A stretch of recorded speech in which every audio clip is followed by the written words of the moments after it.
Good afternoon, ladies, gentlemen, boys and girls. Assalamu alaikum wa rahmatullahi wa barakatuh. My name is Big Ahmed and welcome to today's video. Today we're going to be talking about birthdays and how they are paganistic rituals. Now, when I talk about birthdays, this is something I've been talking about for the last 2 to 3 years with family, with friends, trying to get them to stop celebrating their birthday in specific ways, right? It's different when you have a birthday, your family comes together, you have some dinner, you interact with each other, someone gives you a gift, whatever the case may be.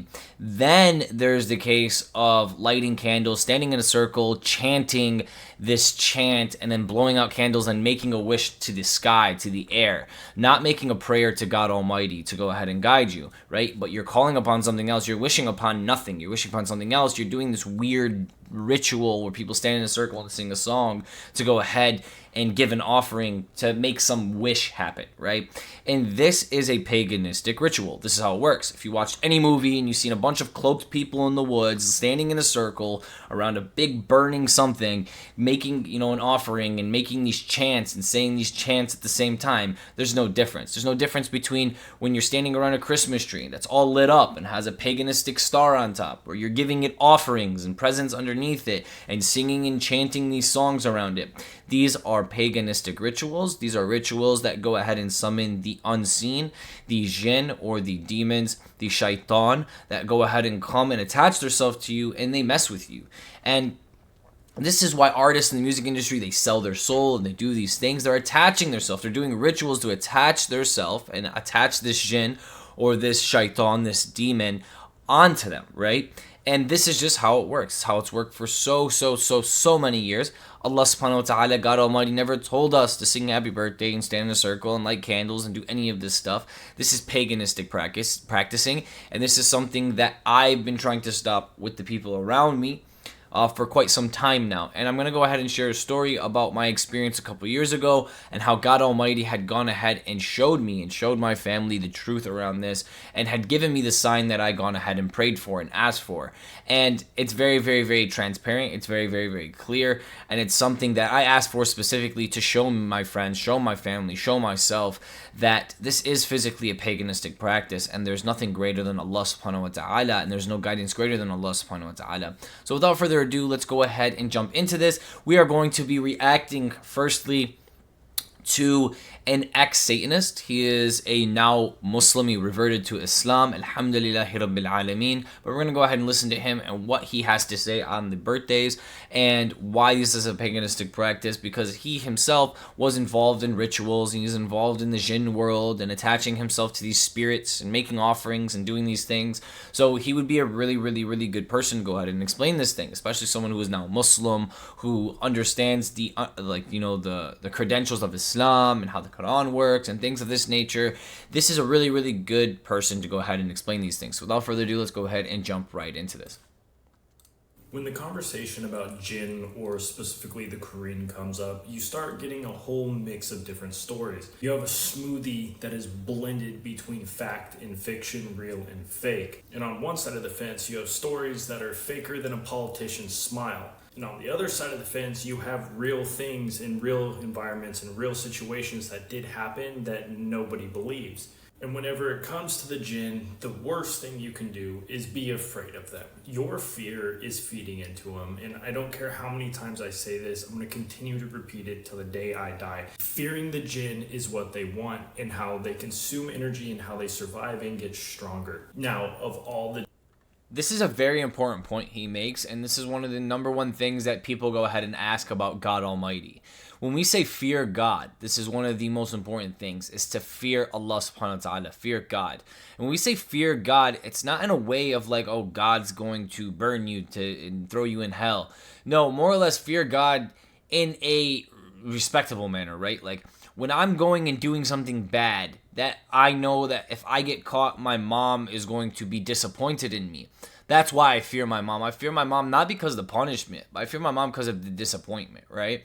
So when you're thinking about God Almighty and how much you actually disappoint Allah subhanahu wa ta'ala, like, your relationship with God Almighty is far superior than your relationship with anyone else on this planet, anything else in this universe. So to think about how much you disappoint God or you've gone against God, you should fear God. You should fear what you've done and gone against God when he's given you all of these blessings. And this is something to completely remember. So when you fear the jinn, when you fear these deities that have no power, that are feeding off you for their power, that are seeking you for their power and their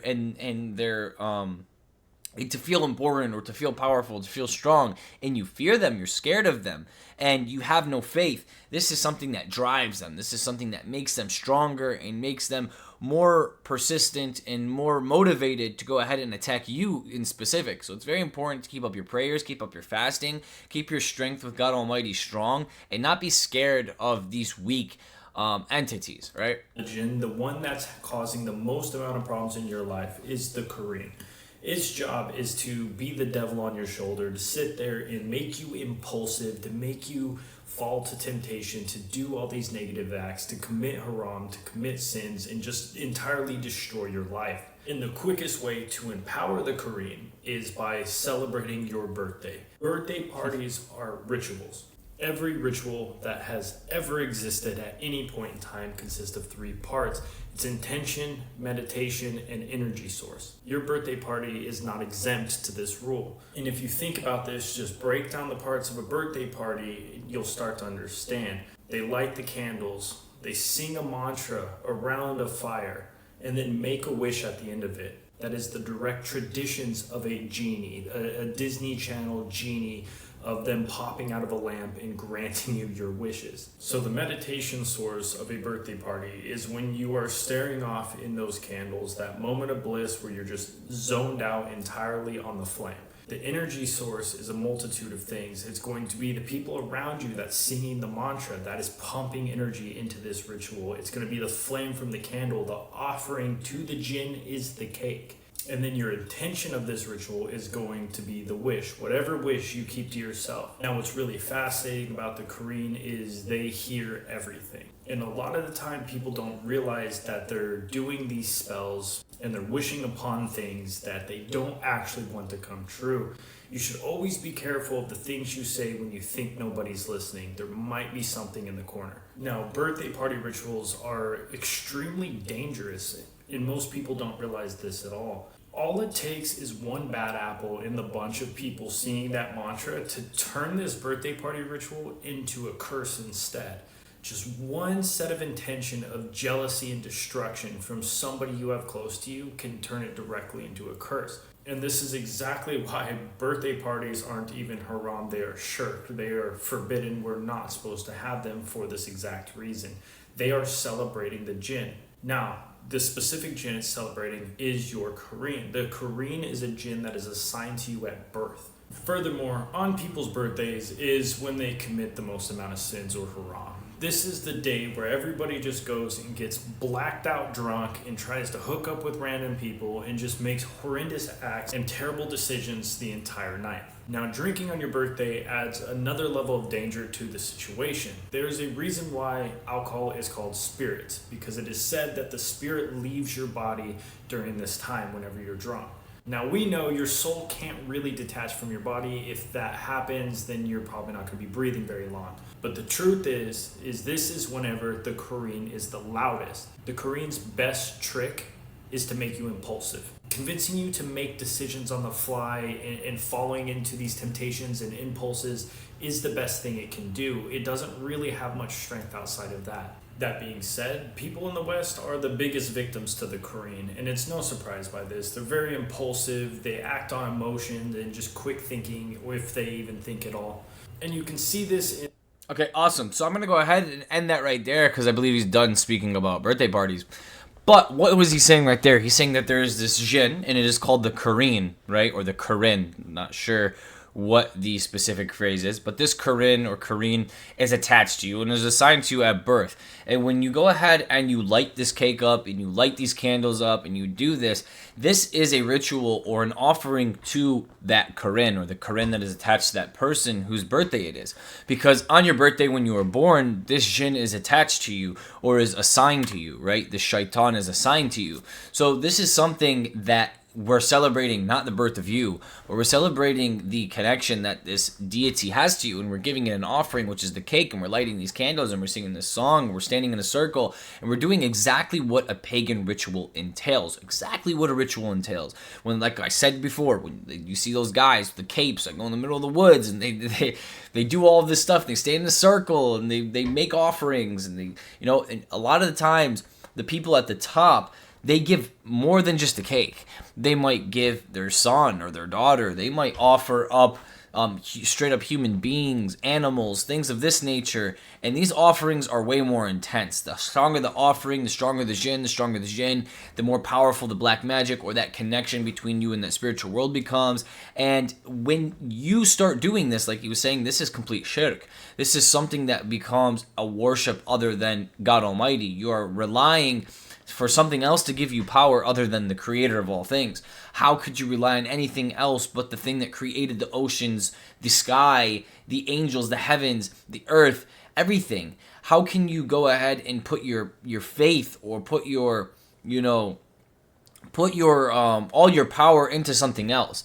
And this is exactly what you're doing on your birthday, is you're going ahead and standing in a circle, reading off or singing or making this chant in a circle, blowing out these candles, and then the person that is going ahead and blowing out the candles is making a wish. And what are they making that wish on? They're not praying to God. They're not doing any of that. Now, we're going to go ahead and end the video here, but before we go ahead and do that, I'm just going to go ahead and give you my personal experience from my birthday a few years ago. Now, a couple years ago, I believe it was like my 25th or 26th birthday, and we were going ahead, and I don't like singing. I don't like doing this. And my family and friends were like, look, we got you a cake. We want to sing to you, right? And I was like, no, like, we don't sing happy birthday. It's paganistic. You light candles. You stand in a circle. I'm not with it. I'm not with the jinn stuff. I'm not with that stuff, And they're like, no, like, come on. Like, you're being weird. Like, come on, do it. And I'm like, really? Like, it makes me sad to see that most people in society, doesn't matter if they're Muslim, Christian, Jewish, whatever the case may be, they have to see to believe. And it's so sad because it's a lot of people don't have a strong connection or faith in God. So I prayed and I asked God Almighty, Allah subhanahu wa ta'ala, Allah, please, what I'm going to do is I'm going to allow them to go ahead and light these candles and do this thing with the cake. Please give me any sign, make anything happen, expose exactly what this is. This is a ritual. I know it's a ritual, Allah. I know this is paganistic, Allah. Please forgive me for going ahead and committing this and doing this. But what I'm going to do is allow them to just go ahead and, sing me happy birthday and blow out the candles. And while we're doing this, please show me and please show everyone that this is a paganistic practice and I will never do it again. Right? And this is what I promised God Almighty. This is what I asked God Almighty. This is what I prayed for that exact day. Now, they gave me the cake. They lit the candles. They said, happy birthday to you, son, halwa, whatever. And I blew out the candles, right? Now, during that experience right there, I went ahead and got something from God Almighty. Something very, very, very, very, very, almost impossible, right? My sister has a Kodak camera, like an actual professional Kodak camera. And while we were singing happy birthday, she was taking a picture, a snapshot of what was happening. So this is not a video. This is a picture, right? And the picture that she took while they were singing the song to me has me possessed. Quite literally, like eyes rolling back in my head, the whole nine. And I'll go ahead and show you exactly what I mean. So this is the picture right here. And this is not the first time that I've asked God to go ahead and show me things like this. And I've been quite scared, and I've seen quite some crazy things when it comes to the spiritual world. I've astral projected. I've left my body. A lot of things have happened to me in my lifetime that I've experienced that without any doubt there is a God. There is a spiritual realm. I am not just my body. I am my spirit. I am my soul. And it's so important. And this is why I made this channel, to express this to all people. I don't care if you're Muslim. I don't care if you're Christian. I don't care if you're Jewish. I don't care if you're atheist. Connect to your spirits and go ahead and connect to God Almighty. This is the only thing you could possibly do to to actually survive this life, to not be depressed, not be stressed, to go ahead and push through everything in your life and to be guaranteed salvation. And to be completely honest with you, the world is, it's so geared around spirituality. It's so geared around getting you attached to these jinn, getting you attached to these evil entities. It's crazy. Now, I'm going to go ahead and show you the picture again. And she took this image at the exact proper time, like the exact time you could possibly take an image. And you can see my eyes are rolled back into the back of my head, and I'm sitting right in front of the cake, and this looks like something out of a movie, right? And she took this picture like literally right at the exact same time as this whatever happened to my eyes and to my body. And this was a split second because there was a video of it as well. My dad was recording it. So when you watch the video, it's something that just like happens like a flash, right? Like when you blink, right? My eyes roll back to the back of my head goes up and it comes back down. And this is something that is not normal. This is something that I did not remember doing while they were singing this happy birthday to me. And this is something that was sent and given as a sign directly by God Almighty that I asked for to go ahead and show my family, show my friends. And do you know what? Even after we had this picture, even after I freaked out and I showed everyone and I told everyone, look, this is the sign that I asked God Almighty to show you guys all. You know what they said to me? You did that on purpose. You just wanted to, you know, freak us out and this and this and this and that. That's how gullible the human being is. Yes, your own family, your own friends. That's how gullible the human being is that even when you pray, even when you tell them you prayed for a sign, even when a sign comes to them, they think you're just scripting it. They think it's all just a joke. It's all just a game. And, you know, the more you stress it, just don't get mad. Like if you're someone who's struggling with that and you have people around you and you're becoming very spiritual and you're seeing things and you're asking God to show you things and God is showing you things, right? And he's helping you show other people things. And those people are denying and denying and denying. Keep trying. Keep your composure. Keep your, you know, patience. And I promise you, just keep trying. If Allah subhanahu wa ta'ala, if God Almighty wants to open that person's heart, he will open that person's heart and he will use you as the vessel to guide them to him, right? And this is so, so important. Brothers and sisters, ladies and gentlemen, just please be careful what you do on a daily basis. So much is geared towards around these spiritual jinns and shaitan and beings, from, you know, music to movies to birthdays to Easter to Christmas to all of these holidays and how they flip them, and Halloween, wearing masks and giving candy and offerings and lighting pumpkins and candles. It's all about lighting candles and making offerings, lighting candles and making offerings, lighting candles and making offerings, standing in a circle and singing songs. It's all paganistic rituals. It's what you see in the movies, and it's something that really, really, really, really needs to stop. If you are a believer in God Almighty, if you are a submitter to Allah subhanahu wa ta'ala, to the one and only God, you need to stop practicing these pagan practices. Thank you guys so much for coming today. God bless every single one of you. If you guys want to go ahead and see the full video of our boy that we reacted to earlier, the ex-Satanist turned Muslim, go ahead, links down below. God bless you all, and until next time, free Palestine.